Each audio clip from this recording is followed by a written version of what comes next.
Welcome, everyone. We're so glad you've joined us today. In just a few minutes, I'll be joined by Krista Turksma and Velma Cobb, and we hope that we've created an experience for you that will give you the tools to support your own well-being. Today, we're going to focus on our well-being, not student SEL.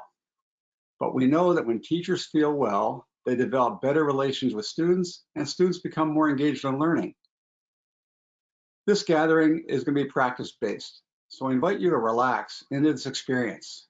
Try to focus your attention so that this experience will be of maximum benefit.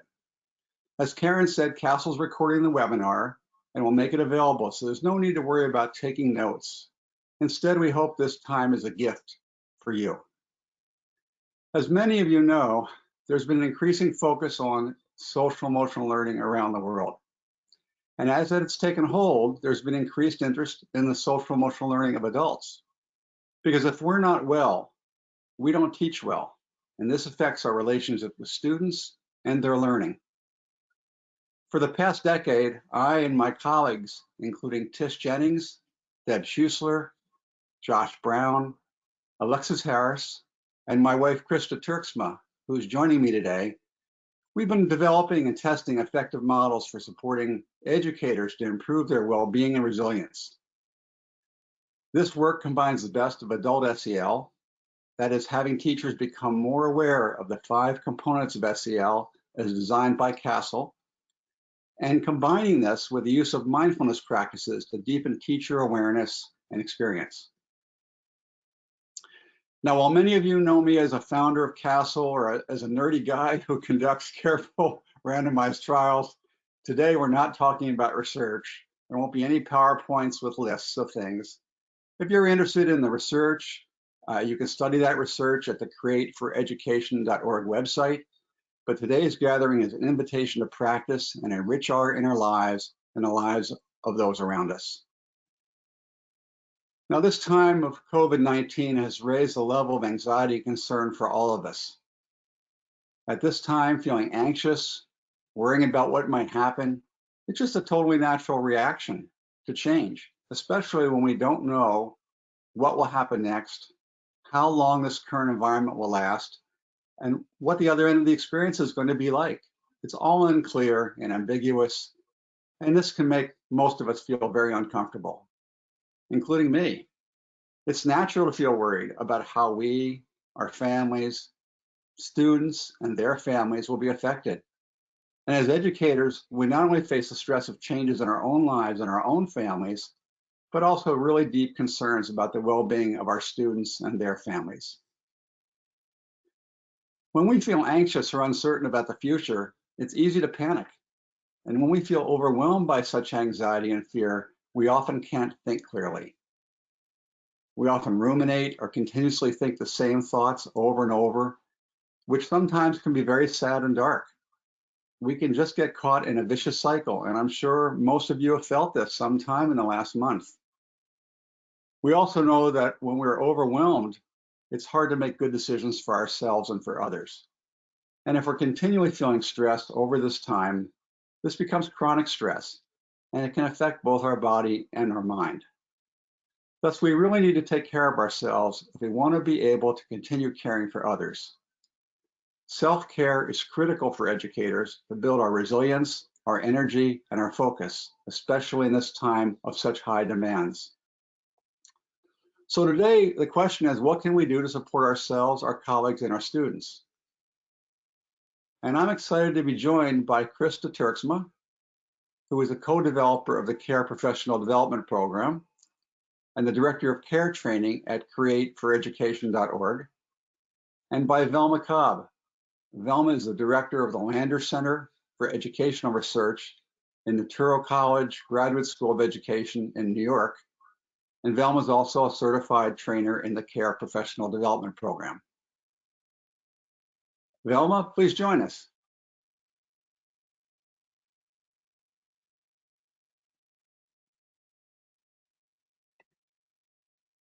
Velma, unmute.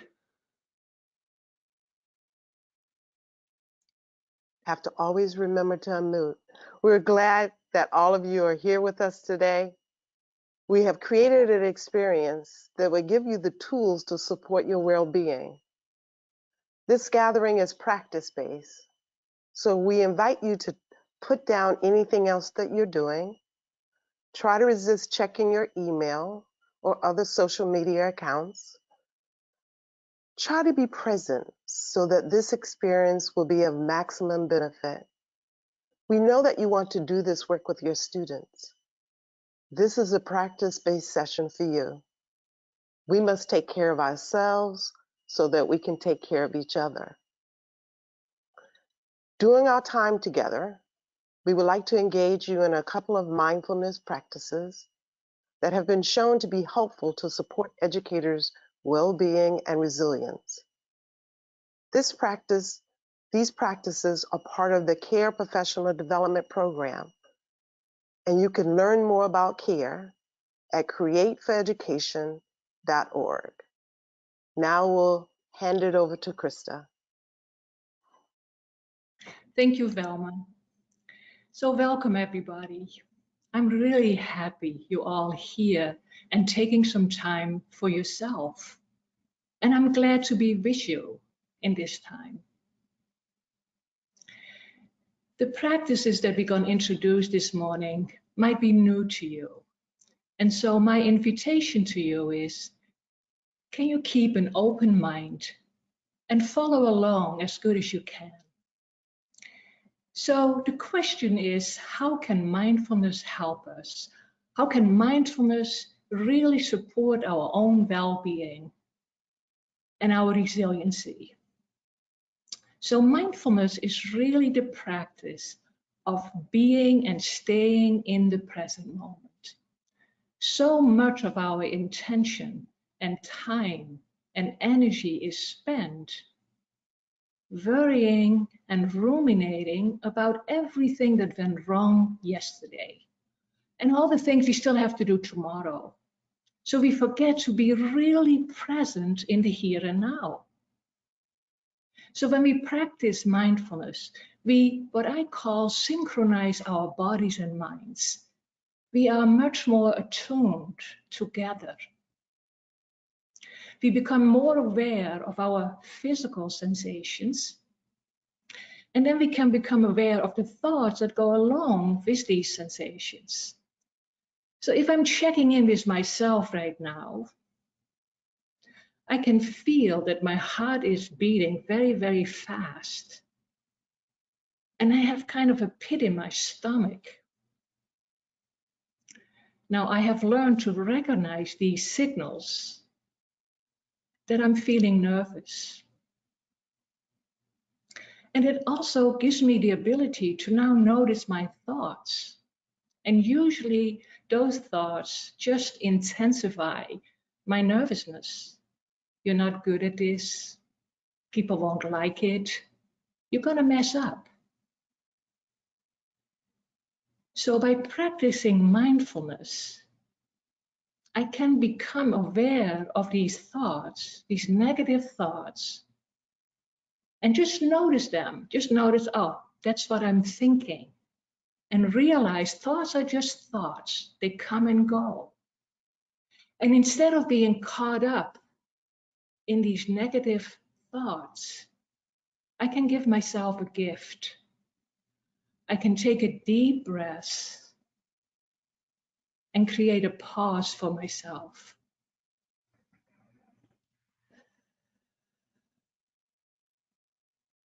And this gives me the opportunity to look with fresh eyes at the situation. And I can then respond in ways that are much more beneficial for me than just reacting habitually or out of fear. So taking deep diaphragmatic breaths are so helpful and beneficial. And many teachers I've worked with have told me this. This is the practice that they use on a daily basis for themselves and in their classrooms. By taking those 3 deep breaths, we calm down our whole nervous system and our heart rate. so that we can stay calm and really present in whatever is happening. So my invitation to you right now is to do this practice with me. And if you're sitting in a chair, sit as comfortably as you can. Put your feet flat on the floor so you really feel centered and grounded. Your front is open. Your back is straight but not rigid. Your eyes can be closed or having a soft gaze downward. And it helps for this practice if you put your hands on your abdomen, so that when you do this deep breath in through the nose, out through your mouth, you can feel on the inhalation the rise of your abdomen, and on the exhalation the fall. So let's take 3 of those deep diaphragmatic breaths together.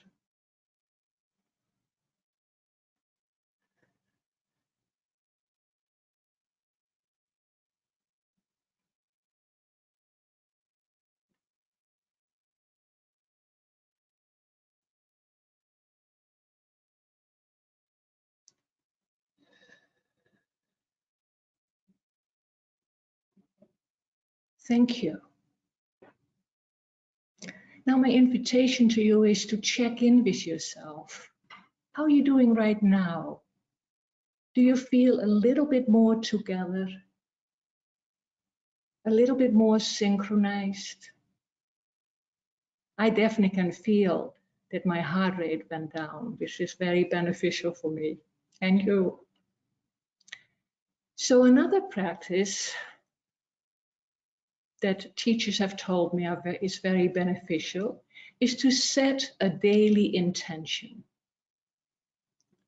You know, we all have a vision about ourselves as educators, parents, friends, partners, of how we would be. And if I would ask you right now, you know, reflect for a moment, what kind of person would you like to be? Most of you, included myself, would say things like, I would like to be kind and caring. I would like to be inspiring and joyful. I would like to be patient and compassionate. In stressful times, and this is certainly a time of a lot of stress, we can feel so far removed from this vision that we have as human beings. Schools might be closed, but our work as educators continue. We now have to find new, innovative ways of staying in touch with our students. New demands are placed on our time and expertise, and they can increase our feelings of stress and feeling overwhelmed. We might even be busier than before. In addition, we sheltered at home. If you live by yourself, you might feel alone and isolated. Living together 24/7 with your family in close quarters can also add a lot of tension. You might notice that your patience is very thin and that tempers flare up much more easily. And you might notice that you act or say things in a way that's so far away from the person you really want to be. So setting a daily intention, something we aspire to. How do I want to be today? What needs my attention? It's like a compass that we can check in with. It's important to remember that an intention is really different from a goal. A goal has a beginning, a middle, and an end, Often it is future-oriented. It feels sometimes like a demand. But you know, setting an intention is kind and forgiving. This is what we aspire to, and we can always try again. So I invite you to close your eyes maybe for a moment and reflect. What would your intention be for today? How would you like to be today? My intention for myself today is to be kind and forgiving to myself. What is yours? If you have it, you know, you might say it out loud to yourself. And what is very helpful, if you could write down your intention and put it somewhere where you can see it throughout the day, because this might be a new practice and we might forget. The main thing is to be kind and forgiving to yourself. Remember, this is an intention. We aspire to. If we forget, we can try again. We also experience a lot of emotions during this time, as Mark said, and Velma will lead us into talking about our emotions. Velma, welcome back. Thank you. I'm so happy to be in this practice session. I live in New York and have been working remotely for a little bit more than 4 weeks now. I'm a teacher educator, so I'm always concerned with not only working with our teacher candidates, but also working with our partner schools as they adjust to working and teaching remotely. These past 4 weeks have been full of lots of emotions, both highs and lows. And sometimes I feel all of these emotions all in one day. That's why I'm grateful that we are taking the time to practice and use this practice for ourselves. Being aware of emotions and thoughts, as Krista said, is very important. It is important that we check in with ourselves and notice how we're feeling. Emotions are like an elevator. They rise and fall all day long. It is important for our well-being to keep the elevator on a low level so that we can manage our emotions. Now, we need to remember that feelings are signals that give us important information. They let us know what's going on internally. There are no good or bad emotions. All emotions are helpful and that they tell us what's going on. Awareness of our feelings allows us to create greater emotional balance and to make connections between our emotions and our physical sensations. When we become aware of the physical signals, especially those that make us uncomfortable, we can then pause and take a deep breath, or perhaps use the 3 deep breaths technique that we just practiced with Krista. The ability to pause allows us to investigate what is going on more clearly, thus not getting caught up in overreacting out of fear. We might not always be in tune with how we're feeling in the moment, but our strong emotions leave a physical residue stored in our bodies as tension, tightness, pain, or even numbness. These take the form of tension headaches, stiffness in our neck and shoulders, upset stomachs, ruminations, the inability to sleep, or any number of other physical manifestations. This physical residue is different for Each of us, bringing mindful awareness to our entire body, can help us synchronize our body and mind.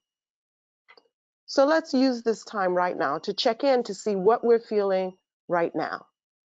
This is going to be a practice of noticing. I want you to notice any sensations or attitudes with an attitude of acceptance and curiosity. The practice that we're about to do, you can remain in your chair, even though some people feel comfortable lying down, but I'm going to leave that up to you. So for the next 7 minutes, we're going to do a practice called the body scan. So first, I want you to take notice of your position. Please find a comfortable position in your chair. Sit with your back straight, but not tense. Place your feet flat on the floor and your hands in your lap. You can close your eyes if you wish, or gently lower your eyes for a soft gaze. We're going to start the body scan by taking a few moments to revisit the breath exercise that Krista worked with you earlier. I invite you to take 3 deep breaths. Breathe in deeply through your nose, taking in air, pausing a second or two, and exhaling slowly through your mouth. Do this 3 times, and then bring your breath back to its natural rhythm.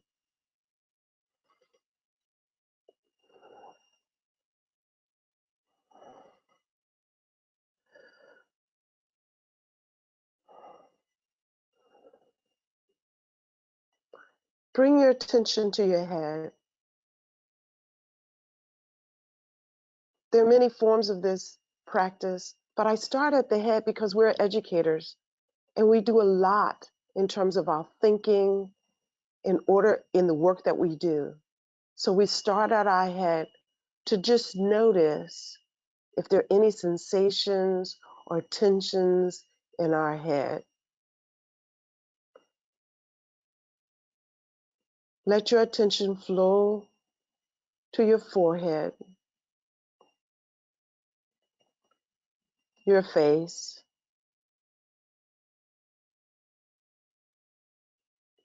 How are your eyes? Is there tension at your temples? A tightness? Is there pain or throbbing? What sensations are you feeling at your mouth, your jaw? Is there a tightness, a holding? Notice and let it go. Move your attention to the back of your head. What are you feeling there? Behind your ears? Is there a holding? What are you feeling? Notice any sensations. Move your attention to your neck and shoulders. Many of us hold a lot of tension there.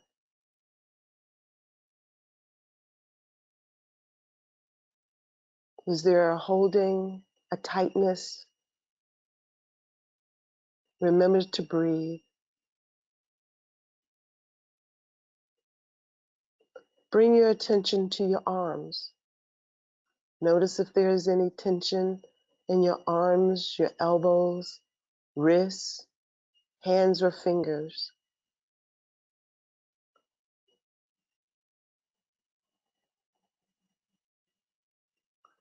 Feel the weight of your arms as they rest in your lap or on the arm of the chair.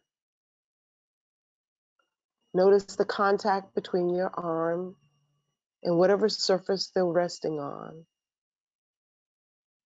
Do both arms feel the same, or does one feel different from the other? Just notice with curiosity, no judgment, no diagnosing, just noticing. Now shift your attention to your chest and abdomen.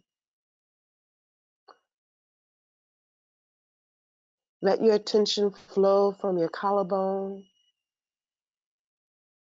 to your chest, your ribs. Notice your breath going in and out.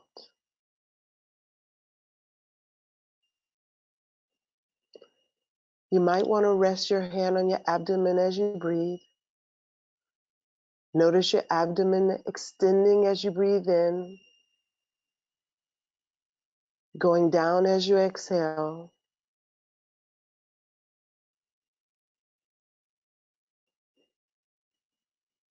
Notice your breath's natural rhythm. Just follow your breath in and out. Is your breath fast or slow, shallow or deep? You don't need to change anything. Just be with your natural breath. Then move to your back. First starting with your shoulder blades and upper back. Is there a tightness? Is there tension? Any pain? What are you feeling? Move towards the middle of your back. What are you feeling there? Your lower back. Is there a tightness, a holding? Any sensations? Let your breath soften any of the tension, the tightness. Let it go. From here, move your attention to your hips, your pelvis, your sit bones. Then move down each leg,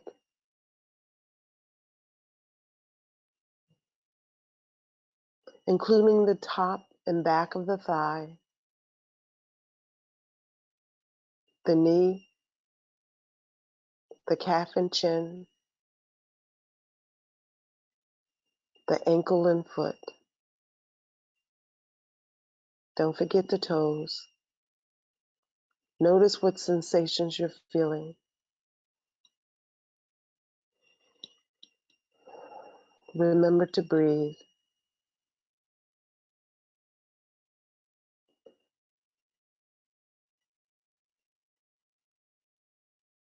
Now return your attention to any area that you notice was particularly tight or tense. That area may need a little bit more work. So turn your attention to it. Notice the physical sensations. Use your breath to soften, to expand the sensations, to be with it, and breathe.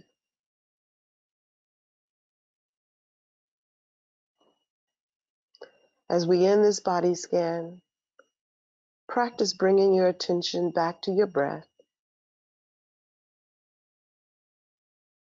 Once again, take 3 deep breaths.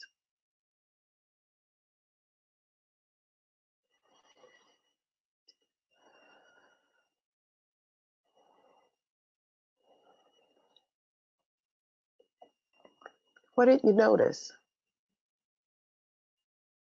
Where did you hold tension or tightness? Were you able to release some of the tension? How do you feel now?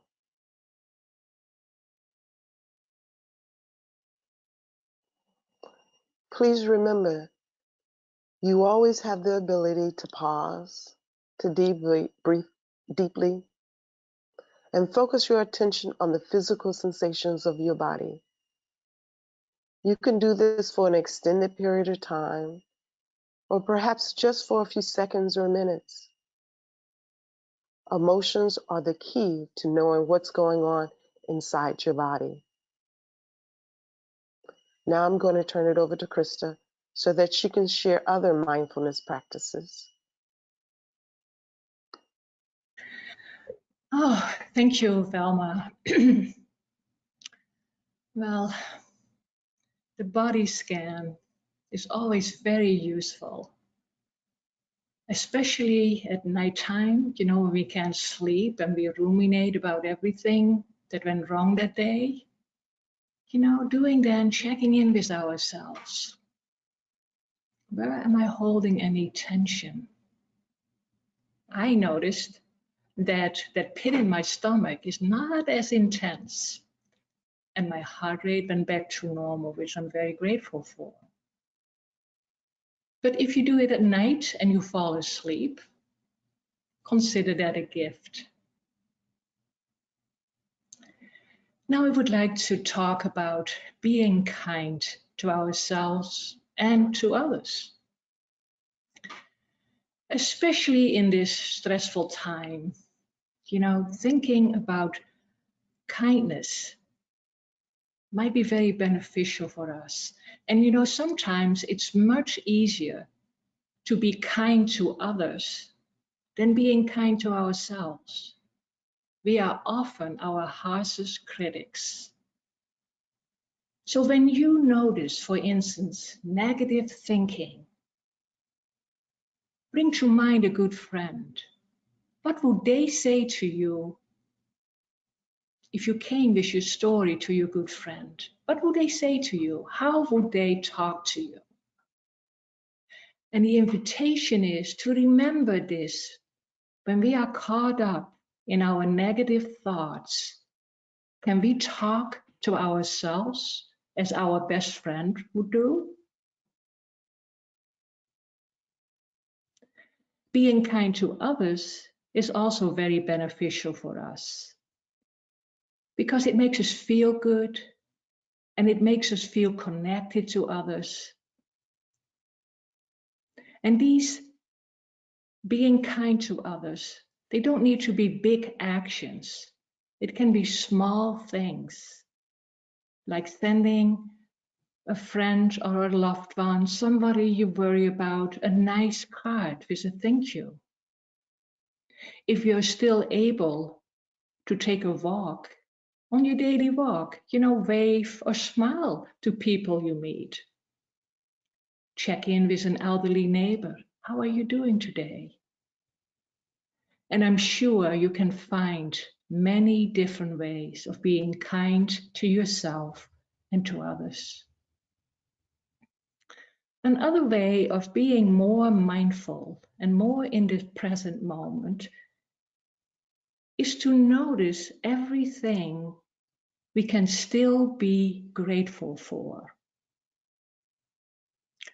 I, for instance, am very grateful that I have a home where I feel safe and protected.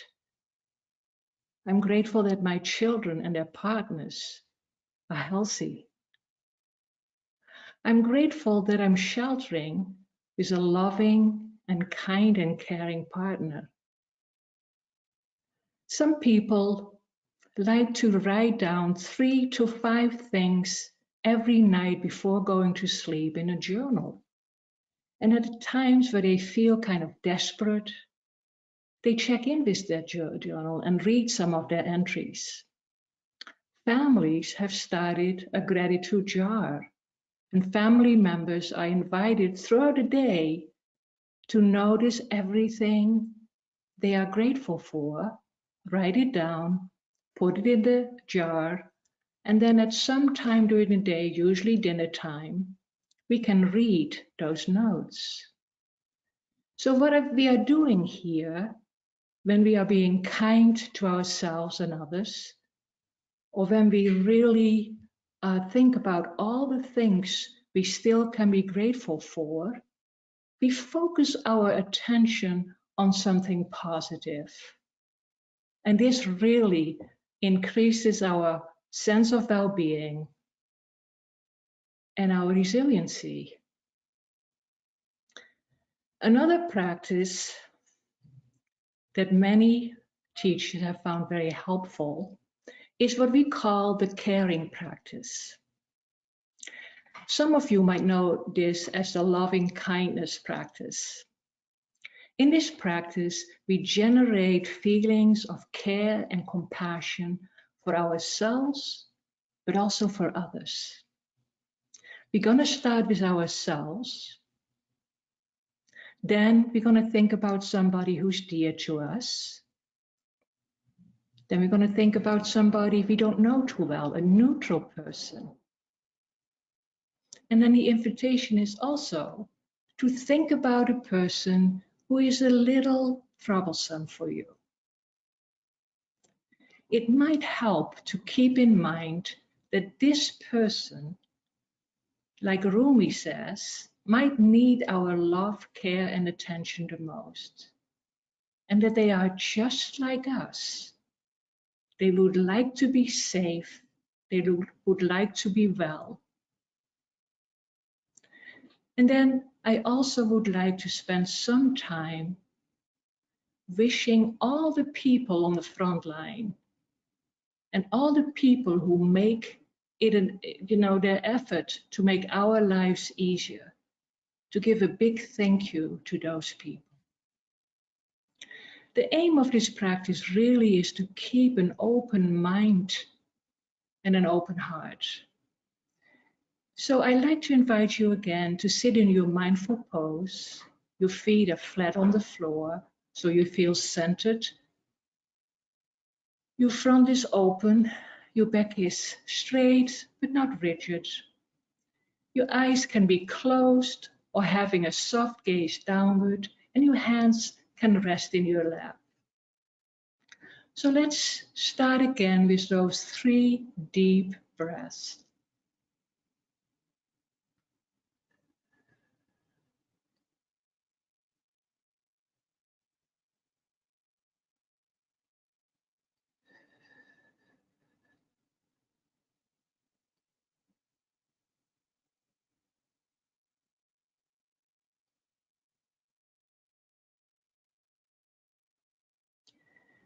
And now I'd like to invite you to bring your attention to yourself. Thanking yourself for taking this time to take care of you. I'm going to use the phrases, may I be safe and protected. May I be well. May I stay loving and kind to myself and others. But if these words don't really fit well for you or your beliefs, the invitation is to use different phrases. May I be safe and protected. May I be well. May I stay loving and kind to myself and others. And my invitation to you is to really, truly let this sink in. May I be safe and protected. May I be well. May I stay loving and kind to myself and others in this difficult time. And now I'd like to invite you to bring your attention to somebody who's really dear to you. And I hope you have many, many people in your life. But see if you can just pick one person. And if you have found this person, see if you can imagine this person in front of you. And let's extend these wishes to this person. May you be safe and protected. May you be well. May you stay loving and kind to yourself and others. May you be safe and protected. May you be well. May you stay loving and kind to yourself and others. And the invitation is to let this flow from your heart to this person you care about. May you be safe and protected. May you be well. May you stay loving and kind to yourself and others in this difficult time. And now I'd like to invite you to set this person aside and think about somebody you don't know too well. It might be your postman or woman. It might be somebody in the store. It might be a neighbor or a colleague. And if you have this person in mind, see if you can imagine this person in front of you and extend these wishes to this person. May you be safe and protected. May you be well. May you stay loving and kind to yourself and others. May you be safe and protected. May you be well. May you stay loving and kind to yourself and others. And the invitation again is to let this flow from your heart to this person. May you be safe and protected. May you be well. May you stay loving and kind to yourself and others in this difficult time. And now we're going to set this person aside. And I invite you to think about somebody who is a little troublesome for you. The parents amongst you who now also might homeschooling their children might find that they are not as cooperative as you would like.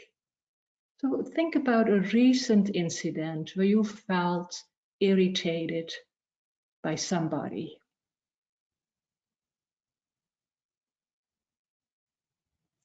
If you have that person in mind, see if you can extend these wishes to this person. May you be safe and protected. May you be well.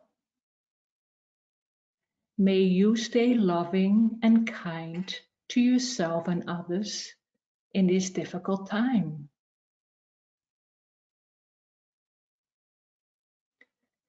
May you be safe and protected. May you be well. May you stay loving and kind to yourself and others. If you notice right now that actually your feelings were much stronger, then the invitation is to take care of you. Bring your attention to yourself for a moment. This might be a time to take that long, deep breath. And when you feel ready, see if you can again extend these wishes to this person, remembering that this person is just like me. They would also like to be safe and protected, well, and they would also like to stay loving and kind. So let's try this one more time. May you be safe and protected. May you be well. May you stay loving and kind to yourself and others. So now we're going to set this person aside.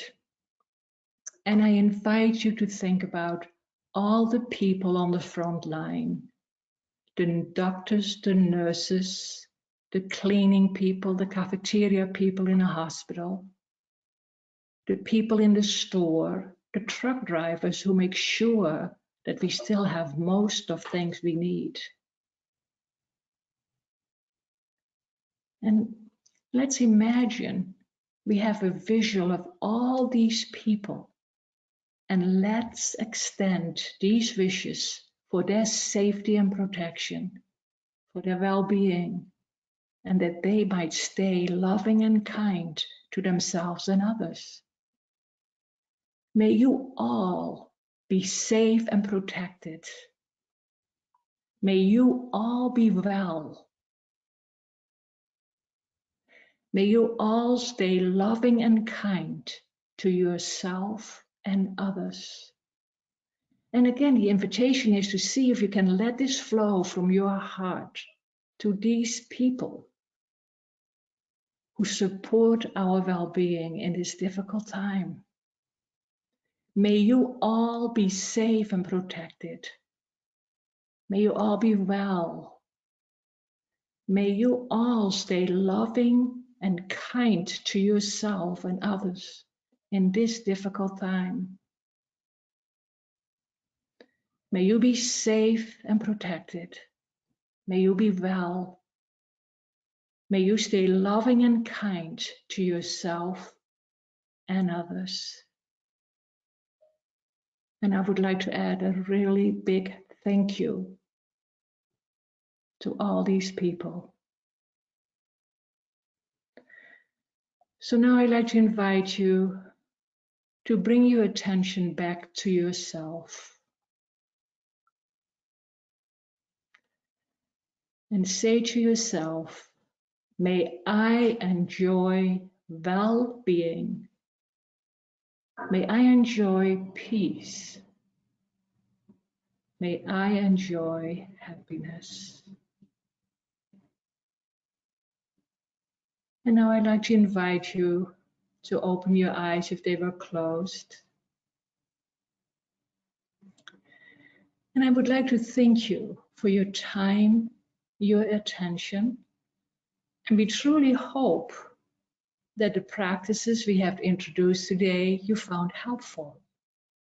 But the most important thing to remember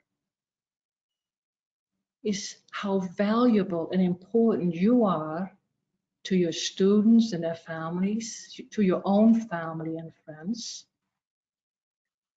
But in order to be the best we can be, we need to take care of ourselves. Self-care is really critical. What this looks like might be different for each one of us, depending on our personality or our values. But we hope you find those activities, those practices that really support your own well-being and resiliency. Taking some time for yourself every day is not being selfish. It's a necessity because you cannot pour from an empty cup. It's only if we take care of ourselves that we can be the best educator, parent, friend, partner. And this benefits not only our students, but everybody around us. There are many, many ways, as I said, we can nurture ourselves, and Velma will lead us into talking a little bit more about what things we could be doing. Thank you. As the tree of contemplative practice shows, there are many ways that we can practice mindfulness and compassion. We've showed you just a few contemplative practices, mindfulness practices today. And many of you probably have already practiced these or have similar practices. We also know that each of us have our own wisdoms and traditions. Many times in the busyness of our lives, we get away from those things that ground us. There might be music or movement, getting out in nature, poetry, crafts, storytelling. This time has slowed down for us, and it can be an opportunity to reconnect to some of the traditions that we might have moved away from. So this tree is just a reminder. There's a variety of possibilities. This is a time for you to perhaps learn some new things, or perhaps just revisit old practices that have served you well.